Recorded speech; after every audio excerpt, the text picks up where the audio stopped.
Très bon matin à vous. Nous sommes aujourd'hui lundi et c'est toujours avec le même plaisir que nous vous retrouvons dans le cadre de cette matinale sur la chaîne des Béni TV, cette grande télévision chrétienne qui vous accompagne aujourd'hui encore pour le début de cette semaine en vous aidant à la démarrer avec beaucoup d'énergie, beaucoup de bonne humeur, beaucoup de punch et surtout des informations émanant de nos invités de la direction commerciale et marketing. Tout ceci sera entouré de la bonne musique. On démarre maintenant. Bienvenue à Matin Afrique.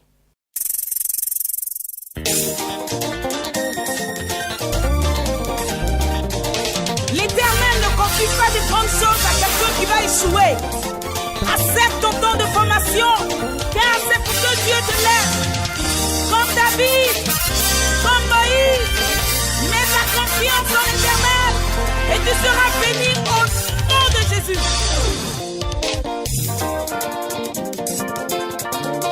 Il était, tout le monde, oh wow.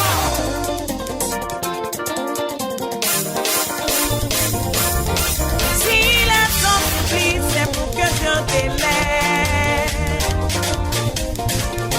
Si les hommes te maltraitent, c'est pour que Jéhovah te lève. Je saisis cette parole. Si les hommes te maltraitent, c'est pour que Yahweh t'élève. Si les hommes t'humilient, c'est pour que Jéhovah te lève. Si ton mari t'a laissé, ta femme est partie, personne pour t'aider, c'est pour que Dieu t'élève. C'est pour que Yahweh t'élève. C'est pour que Jésus t'élève.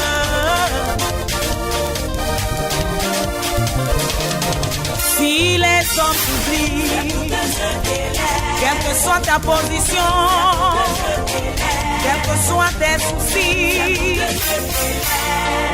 il ne partage pas sa gloire avec un homme.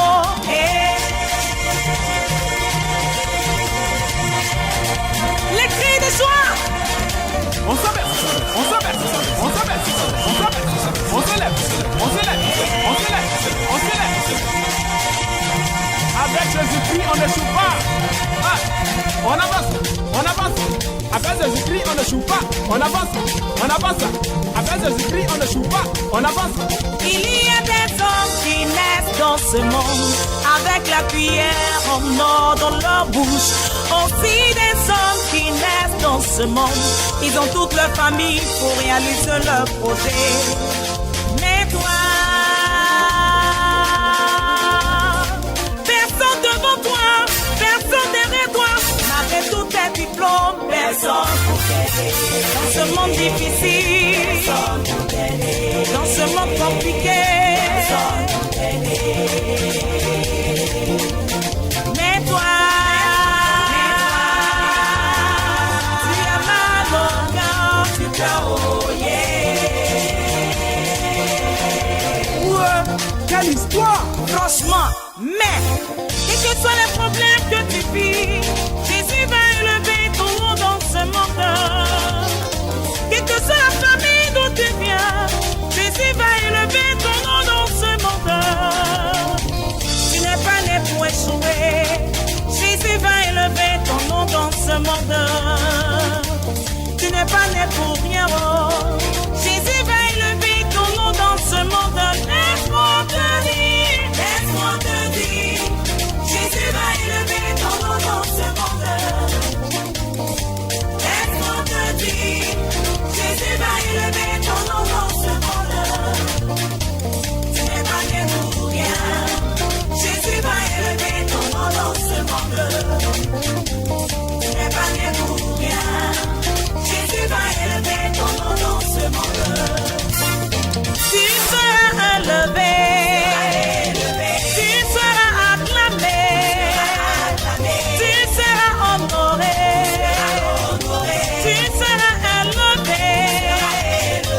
souffrance d'aujourd'hui, c'est ton témoignage de demain. Ta souffrance d'aujourd'hui, c'est ton témoignage de demain. Ta galère d'aujourd'hui, c'est ton témoignage de demain. Et ta misère d'aujourd'hui, c'est ton témoignage de demain. Tu seras élevé, oh, oh, oh. Tu seras acclamé. Tu seras élevé. Tu seras élevé. Tu seras élevé. La pierre rejetée est devenue la principale.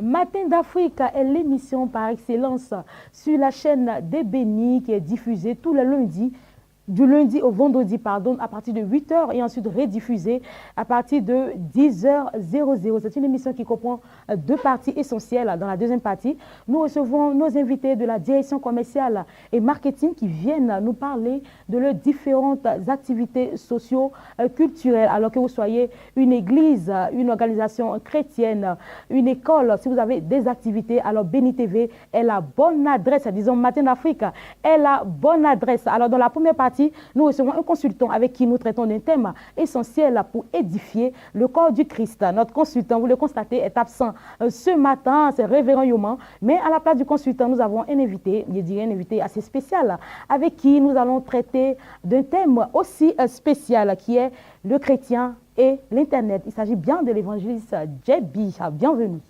Bonjour Adrien Nao. Ah oui, c'est avec un grand plaisir que je te reçois ce matin sur le plateau de Matin Afrique. Effectivement, le plaisir, il est partagé. Alors, je l'ai dit, nous parlons du chrétien et de l'Internet. Effectivement. Que t'explique ce thème-là? Oh là là, vraiment, je voudrais... Ça part de quel constat? Voilà. Ça part déjà d'un constat alarmant parce que nous savons qu'aujourd'hui, c'est vrai que l'Internet, il est très utile, mais parfois l'utilisation de cet outil de communication est mal vue dans le corps de Christ, parmi les enfants de Dieu que nous sommes. Et nous voulons déjà sonner la sonnette d'alarme, tirer la sonnette d'alarme pour informer et pour rappeler, pour véritablement sensibiliser le corps de Christ à pouvoir faire attention. Fais attention parce que, voilà, parfois dans l'utilisation de ces choses-là, nous nous perdons et nous nous éloignons de l'essentiel, c'est-à-dire la parole de Dieu. Alors, évangéliste JB, Internet est une collection de réseaux permettant une intercommunication. Et parmi ces réseaux, nous avons bien évidemment Facebook, le chrétien sur Facebook. Les publications qu'on observe aujourd'hui, nous allons déjà commencer avec les photos sur Facebook en ce qui concerne le chrétien. Vraiment, je voudrais déjà dire merci à tous ceux qui utilisent cet outil, le Facebook, l'Internet, pour véritablement informer, pour véritablement impacter ceux qui ne sont pas chrétiens. Mais au vu de tout cela, il y a des gens, il y a des personnes aujourd'hui, je prends un cas. Un jour, un ami est venu chez moi à la maison. Après avoir fini d'échanger, je me suis éclipsé un peu pour aller boire de l'eau. Il est assis dans mon salon et il se tire une photo. Et automatiquement, il poste un selfie, il fait un selfie et il poste la photo il publie la photo sur le Facebook. Dans ton salon sans ton autorisation. Sans mon autorisation. Et malheureusement pour lui, dès que je me suis connecté, il était déjà là. Je vois sa photo dans mon salon. Et vraiment, quelle a été ta réaction? Ma réaction, je l'ai regardé, je n'ai rien dit parce que je ne voulais pas le choquer. C'était la première fois et puis ça faisait longtemps qu'on ne s'était pas vu. Et donc, je voudrais effectivement parler à tout un chacun d'entre nous, conscientiser les uns et les autres. Évidemment, ces genres de comportement n'est pas bien. Est-ce que je veux savoir, c'est le simple fait de poster la photo ou c'est la tenue dans laquelle nous sommes ou c'est la constance sur Facebook? C'est la tenue parce que tu viens chez quelqu'un, il ne t'a même pas autorisé à tirer photo chez lui, tu tires photo chez lui et tu publie sur Facebook. Pour dire qu'aujourd'hui, les chrétiens adoptent un mauvais comportement parfois. Publier, ils mangent, ils vont mettre sur Facebook. Il a acheté quelque chose, il va mettre sur Facebook. Il a changé de chaussures, il va mettre sur Facebook. Est-ce que le Face est fait que uniquement de ça? Est-ce que le Facebook est fait que uniquement pour ça? Aujourd'hui, tu publies un message, Jésus t'aime, tu ne vas pas avoir de j'aime. Tu ne vas pas avoir de j'aime et c'est malheureux, c'est dommage. On dit Jésus revient bientôt, tu n'as pas de j'aime. Tu vas pourrir, ton message va pourrir, tu ne vas pas avoir de j'aime. Si tu veux avoir de j'aime, alors montre ta chaussure, montre ta montre, c'est pas normal. D'accord, il y a un autre souci également. Aujourd'hui sur Facebook, il y a Messenger Et nous faisons des amitiés sur Facebook, des amitiés virtuelles, puisque les personnes avec qui nous échangeons, nous ne les connaissons pas. Effectivement. Et nous constatons que des chrétiens se font des amitiés avec des personnes qui ne connaissent pas. Ils se mettent à échanger 1 mois, 2 mois, 1 an. On suppose que c'est assez suffisant. On connaît déjà la personne et on commence à parler de notre vie privée. Est-ce que c'est normal? Ce n'est pas normal. Ce n'est pas normal. D'ailleurs, même, j'ai l'une de mes connaissances qui a été victime de cela. Elle a croisé quelqu'un. Ce dernier, il est en Côte d'Ivoire ici. Ils ont échangé. Et ce monsieur, il se met nu devant elle sur Facebook. Mais ce sont des comportements qui... C'est quoi? C'est la richesse d'un mari? Je ne sais pas. La richesse d'un mari, l'envie de s'ouvrir, de parler, d'échanger avec l'autre, puisqu'il est connecté. Donc, il ne veut pas... Voilà, il veut se mettre aussi dans la mouvance. Donc, pourtant, derrière, il y a un danger. Pourtant, derrière, il y a un danger. Quelqu'un peut récupérer ces images-là par erreur et puis, voilà, va balancer. Donc, faites attention. On veut véritablement sensibiliser les uns les autres. Faites attention avec ceux avec qui vous parlez, ceux avec qui vous échangez sur, véritablement, le Facebook. C'est très important. Je n'ai pas envie de frapper fort, mais j'ai envie de dire que Facebook, c'est un peu comme le diable. Hein, parce qu'on constate que des chrétiens, aujourd'hui, ont leur téléphone portable, tu as ton téléphone, toute la journée, tu es sur Facebook, tu ne t'en rends pas compte, le temps passe. Du matin au soir, tu es là, tu es sur Facebook, le temps te rend compte, il fait soir. Il fait soir, à peine tu as le temps de prier, à peine tu as le temps de méditer. Facebook prend toute ta vie. Et ça, c'est un danger. Hein. Et sans oublier Facebook aussi que... nous éloigne de Dieu. Effectivement. Or, on peut utiliser ces moyens-là pour évangéliser. D'ailleurs, on sait que sur l'Internet, il y a quand même des pages où il y a la Bible. Hein. Il y a des gens même... À peine même, ils vont aller lire la Bible. À peine, et même avec ton téléphone aujourd'hui, tu peux te connecter à Dieu facilement. Mais au lieu de nous approcher de Dieu avec cet outil-là, nous nous éloignons de Dieu. Et c'est ce qui est dommage. Facebook est mal utilisé par les chrétiens. Et effectivement. Et encore un autre souci qui me dérange. On a tendance à télécharger la Bible dans le téléphone.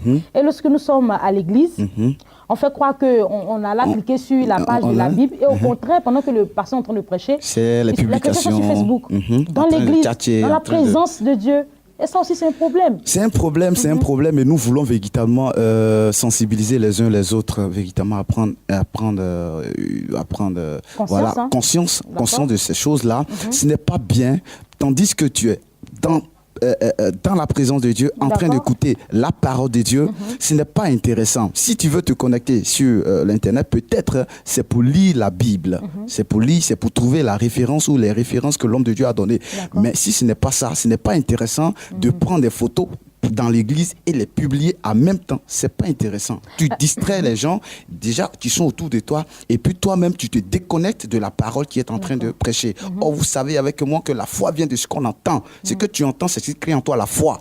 Donc la foi vient de la parole de Dieu. Mais si tu n'as rien entendu, tu n'auras pas la foi. C'est clair. Voilà. Et donc nous voulons véritablement inviter les uns les autres à adopter un comportement qui sied véritablement. C'est un sujet important dans la mesure où Internet éloigne les chrétiens de Dieu. On doit toujours en parler, c'est-à-dire trouver, disons, un espace, en parler pour sensibiliser, pour dire attention, on s'éloigne de Dieu. C'est subtil en fait, le diable est subtil. On passe notre temps sur Internet, on s'éloigne de Dieu, mais on ne s'en rend pas compte.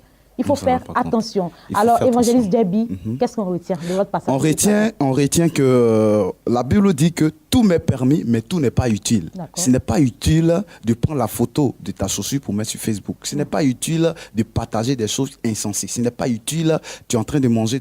Ce n'est pas utile. Ce qui est utile, c'est de partager la parole de Dieu. Je pourrais dire que tu peux utiliser Facebook pour inviter quelqu'un à croire en Christ, pour inviter quelqu'un à accepter le Seigneur. Je t'encourage véritablement à faire cela que de faire autre chose. Sur Facebook, il y a des internautes qui sont des âmes à gagner. Alors, tous les messages que nous, on ne dira pas tout, mais quand même, il faut utiliser Facebook pour exhorter les uns et les autres. Merci à vous, c'est moi qui vous remercie. Excellente journée et que le Dieu Tout-Puissant vous accompagne. Amen. Merci infiniment. Merci. Maintenant, nous allons, bien évidemment, on vous a dit merci, c'est vrai, mais on va quand même vous accompagner encore en musique pour vous dire qu'on vous aime et que le thème que vous avez traité aujourd'hui nous a fait beaucoup de bien. On vous accompagne en musique.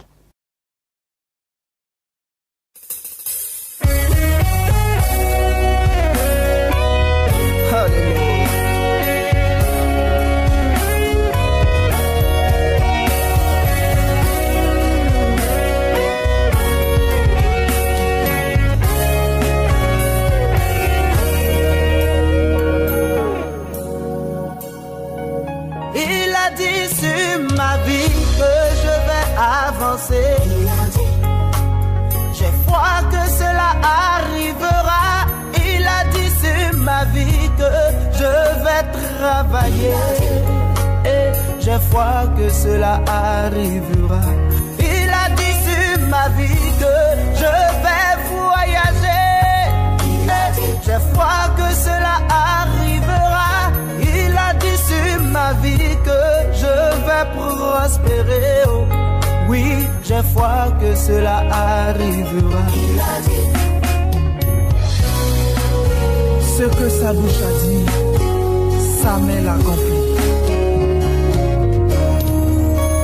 Moi j'ai cru que j'étais orphelin.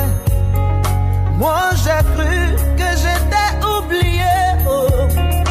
Moi j'ai cru que je n'avais personne. Jésus m'a dit non, je suis là. J'ai cru que tout était bloqué. Moi j'ai cru que j'avais échoué. Oh.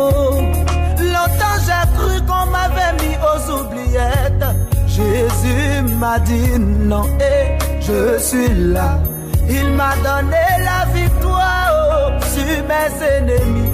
Les soucis qui autrefois me tracassaient, aujourd'hui sont à mes pieds, à mes pieds. Jésus, oh, il n'y a pas son pareil.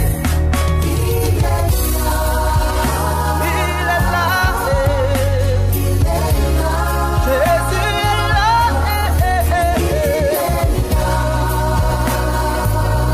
Jésus est là. Tu as cru qu'il t'avait oublié, que le chômage n'allait jamais s'arrêter, que tu n'auras pas la guérison. Mais Jésus te dit non, je suis là. Il est là. Il est là. Il n'y a pas pareil. Pourquoi te lamentes-tu encore, orphelin? Jésus est là. Sèche donc tes larmes. Il est là et il est là pour toi. Il est là. Arrête de pleurer, oh, femme stérile. Mon Jésus est là et tu vas enfanter. Alléluia.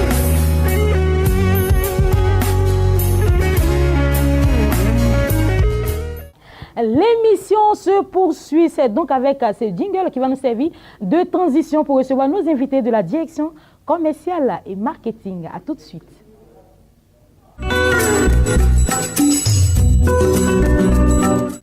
J'ai l'honneur de recevoir ce grand serviteur de Dieu après un long moment d'absence sur le plateau de Matin d'Afrique. Il s'agit bien du révérend Paulé Ouin. Bienvenue, papa. Shalom à toi. Ah, ça fait vieux, hein? Oui, sois béni. Il faut dire que le Seigneur a Tu es permis tout bien pour- habillé ce matin. que la gloire revienne au Seigneur. Amen. Alors, je l'ai dit, hein, bienvenue. Et Béni TV en partenariat avec King Voyage organise un pèlerinage sur Israël. Nous en parlons maintenant. Ok, je bénis tous ceux qui me suivent. Que le Seigneur vous bénisse pour tous vos soutiens, parce que j'ai traversé des moments assez difficiles, mais grâce à la foi en Jésus-Christ, nous avons triomphé ensemble. Amen. Donc, je suis là pour réitérer mon engagement vis-à-vis du corps de Christ, pour annoncer un grand, je dis bien, un grand voyage qui est organisé par Béni TV et King Voyage. Et ça sera le 9 août, c'est ça? Justement, c'est un pèlerinage spécial sur Israël qui est dénommé « Allons-y au pays de Jésus ». Je précise bien, allons-y au pays de Jésus. Pourquoi nous devons aller au pays de Jésus? C'est simple. Vous savez que généralement, nous faisons beaucoup du tourisme. Mais ici, il ne s'agit pas d'aller simplement nous promener dans une ville. Nous allons aller en pèlerinage. Je précise bien. Nous allons plutôt aller nous imprégner des réalités bibliques pouvant nous permettre d'être affermis et pouvant aussi nous permettre de comprendre certaines réalités bibliques. Vous savez aussi que le christianisme, ça n'a jamais été la chose des Africains. Voilà, le christianisme nous a été importé. Et nous avons accepté d'adorer un Dieu qui nous a été présenté. Et la Bible nous dit que Jésus est issu d'un grand peuple. Il a eu son pays. Son pays, c'est Israël. Et tout ce que nous lisons dans la Bible s'est déroulé en Israël. Quand la Bible nous dit que Jésus est né, nous savons bien qu'il est né quelque part. Mais il est né où? La question reste posée. D'accord. Mais si Jésus est né quelque part et que tu prêches Jésus qui est né et que tu ne sais pas là où il est né, il y a certaines réalités qui vont t'échapper. Donc ce spécial pèlerinage va nous permettre de sillonner, de rentrer dans les pas du Christ pour comprendre véritablement la vie du Seigneur Jésus-Christ. Ça va nous permettre de pouvoir comprendre, je dis bien comprendre la véracité de la parole de Dieu parce que nous visiterons Jérusalem. Qu'est-ce qui s'est passé à Jérusalem? À Jérusalem, c'est là où Jésus a plaidé pour le cas de l'humanité. Là où se trouve le fameux jardin de Gethsemane. C'est à Jérusalem. C'est là-bas que Jésus a été livré sur la croix de Golgotha. C'est là-bas aussi que Jésus a été ressuscité. Le tombeau est vide. On te dit ton Seigneur est ressuscité. Mais tu n'as pas les preuves de cette résurrection-là. C'est à Jérusalem que ça s'est passé. On nous parle de la ville de Nazareth. Qu'est-ce que s'est passé à Nazareth? C'est à Nazareth, dans le lieu où l'ange est venu dire à Marie, tu seras enceinte d'un fils, on l'appellera le Sauveur. Tu vas être témoin de ces événements-là. Parce que c'est des choses qu'on prêche, c'est des choses qu'on nous rapporte, mais ce n'est pas des choses que nous découvrons. Mais là, ce pèlerinage va nous permettre de découvrir et d'apprendre encore mieux. On va visiter aussi Jéricho. Il y a un chant qu'on chante en Jéricho. Oui, c'est vrai. Et à Jéricho, il y a le mur qui s'est écroulé. Et à Jéricho, il y a eu des choses extraordinaires qui se sont passées. Sachez que tu vas découvrir Jéricho pour attester la véracité de la parole de Dieu. Nous allons aussi visiter Cana. Cana qui est aussi un village où Jésus a opéré son premier miracle, où il a transformé l'eau en vin. Tu vas aussi visiter là où il y a eu la plus grande bataille de l'histoire de l'humanité. Ce qu'on appelait le mont Carmel, c'est-à-dire là où Élie a renversé l'autel de Baal, là où Dieu a prononcé un jugement sur tous les ennemis qui se levaient contre Israël. Ce jour-là, quand tu seras là, tu vas prononcer aussi des jugements. Il y a le fameux mur de lamentation. Nous allons vraiment, je dis bien, aller dans le pays de Jésus pour que nous puissions comprendre de grandes choses. Ça sera sur les pas de Jésus. Sur les pas de Jésus. Tous les grands sites touristiques seront visités. Par la grâce de Dieu. Parce que nous ne faisons pas de tourisme, nous allons pour nous imprégner des réalités bibliques pour permettre à une personne de pouvoir changer d'aspect, changer de mentalité, changer, je dis bien, raffermir également la foi. Justement. Alors, révérend Paul, quelles sont les conditions à remplir pour effectuer également avec vous ce pèlerinage en Israël? Les conditions, c'est que Dieu nous a permis de rentrer en contact avec des personnes, des grandes structures au niveau d'Israël, qui peuvent même, je dis bien, recevoir toute l'Afrique. Donc l'appel que je lance, c'est pour toute l'Afrique. Il vous suffit simplement d'entrer en contact avec nous et nous allons vous mettre à la disposition tout ce dont il s'agit. Mais d'abord, ce qu'il faut savoir, c'est que pour tout ce voyage-là, c'est-à-dire aller en Israël, déplacement, hébergement, billet d'avion, mais également pour le transport pour toutes les commodités, cas climatisé, guide touristique, votre lieu de résidence, tout ça, c'est 1 460 000 francs. Après ça, vous n'avez plus rien à débourser. Rien. Seulement qu'il y a 100 000 francs pour l'inscription pour nous permettre de pouvoir déjà faire les démarches par rapport à vos papiers. Et maintenant, si vous voulez faire des achats personnels là-bas, là, vous pouvez voir quelque chose pour vous. Mais ce qui concerne le voyage. Vous déposez votre inscription, ça nous permet déjà de préparer vos visas et puis vous payez la somme de 1 460 000 francs pour tout. C'est-à-dire le jour-là, vous vous levez le 9, on se charge de tout, vous levez le 9, vous allez à l'heure indiquée à l'aéroport, seulement avec votre valise. D'accord. Et puis vous êtes de retour le 17 août. Les délais d'inscription? Par la grâce de Dieu, je pense que nous passerons au fur et à mesure pour donner l'opportunité à tout le monde de pouvoir s'inscrire. Parce que pour le moment, nous vous demandons de vous inscrire. C'est ce qui est le plus important. D'accord. Voilà, parce que c'est toute l'Afrique. D'accord. Voilà. Maintenant, il y a une particularité. C'est que celui qui est au Congo, qui me suit, tu peux partir du Congo en Israël. Tu ne viendras pas en Côte d'Ivoire.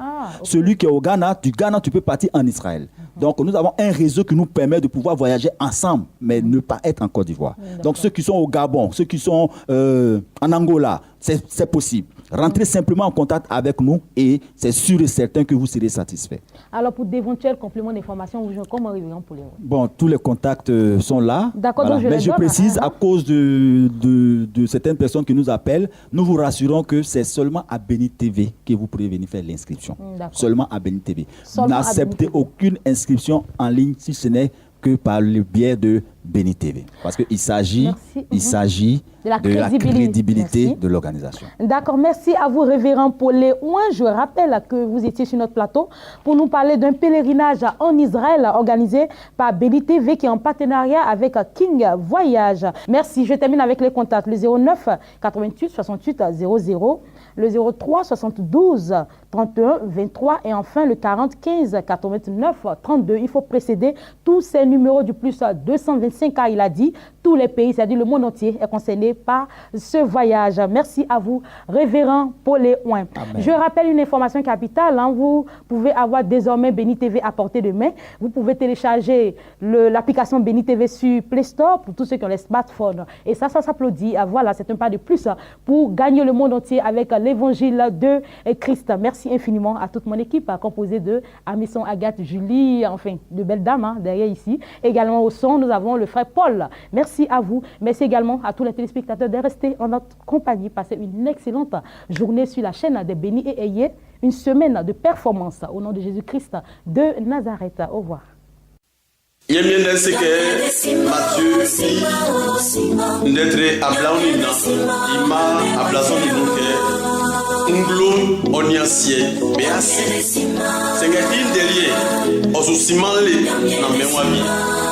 La Bible nous dit dans le livre de Matthieu 24, verset 35, le ciel et la terre passeront, mais mes paroles ne passeront jamais.